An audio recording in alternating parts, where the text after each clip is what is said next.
Did you hear that there was a woman who did a DNA test and was identified as a dog? Or maybe you saw that thing about how a school in England appointed an AI robot as its principal. And did you know that Mickey Mouse is now a horror movie villain? People say a lot of stuff online. Some of it's true, some of it's false, and some of it is in the middle. Sometimes we can evaluate information by doing some research about the source itself. If it's a reputable news outlet, then there's a good chance the information is reliable. If it's a source that's known for producing misleading information or clickbait headlines, then it might not be. But for some sites, we can't do this. Sometimes they don't have a Wikipedia page, or they're really just not that important. And a lot of the time, we just come across claims that people make on social media or that friends and family share with us, and we can't learn about whether those sources are reliable by doing research online. When we come across a claim online and we can't find out more information about the source, we can try to verify that claim by seeing what other sources are saying about it. For example, here's an article from a website called IFL Science claiming that there's a species of toad that has heart-shaped pupils. This is an intriguing claim. A toad that looks like it's always in love? Could something like this exist in nature and not just in a cartoon?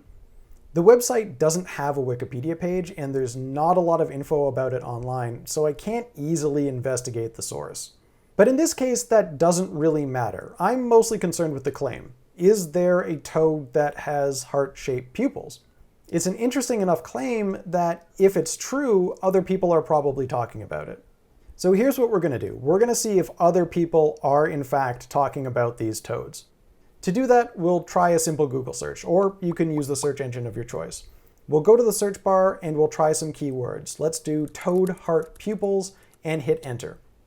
Now what we're looking for when we do this search is to see if we can find some sources that we recognize as reputable. So this could include major news outlets, scientific or government organizations, or fact-checking sites. What we find in this case are a lot of sites talking about toads and frogs. We see a journal article, a Facebook post, a Reddit post, as well as some other interesting looking sites. Journal articles are good, but maybe a little bit too complicated for what we're looking for right now. Let's avoid social media like Facebook and Reddit as well. But one really useful result that we can see here is from a website called Snopes. Snopes is an independent fact-checking site known for its rigorous and well-referenced investigations of viral claims, so it's a great place to start. If we click on this link, we can go to the article, and we see that Snopes has given the claim a rating. It says that it's true. There really is a species of toad called the yellow-bellied toad that has heart-shaped pupils. Love it. Now, getting a quick rating like this is great, but we don't have to take Snopes' word for it. If we scroll down in the Snopes articles, you'll see not only how they came to their ruling, but also the sources and the references they used to back up their claims. If we wanted to dig even deeper, we could investigate some of the sources and people that are in the references, or if we just are really passionate about toads, we could go back to that journal article. For right now, though, we have our answer. There is, in fact, a kind of toad with heart-shaped pupils.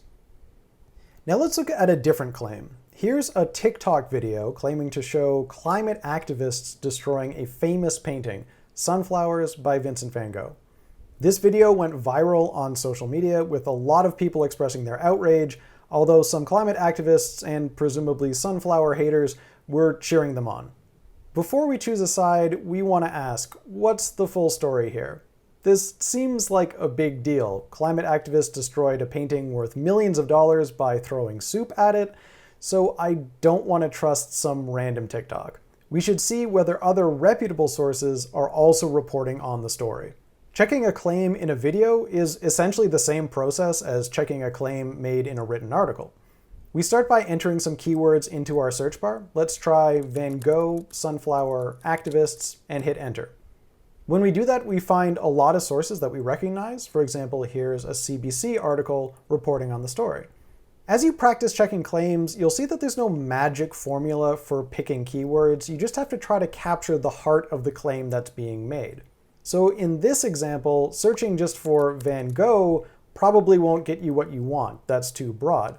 But searching for something like Van Gogh soup protest is more specific and will probably get you results that are useful. Now, when we look at an article from a major news outlet, we don't get that kind of ruling up at the top that we would in a fact-checking site, but we do get a lot of context. In the first line of the CBC story, we see that the painting was not even damaged, let alone destroyed, since it was covered in glass. So aside from some minor damage to the frame, the painting itself was unharmed. Now, were there actually protests by climate activists, and did someone throw soup at a painting? Absolutely. But the original claim made by the TikTok video is really overblown. Okay, so here's our major takeaway. We know that there are a ton of places online reporting information. So if you see a claim that is weird or interesting or shocking or whatever else, then other sources should be reporting on it as well. There's no need to take the word of websites you've never heard of or content creators that pop up on your feed. Instead, do a quick search and look for better sources.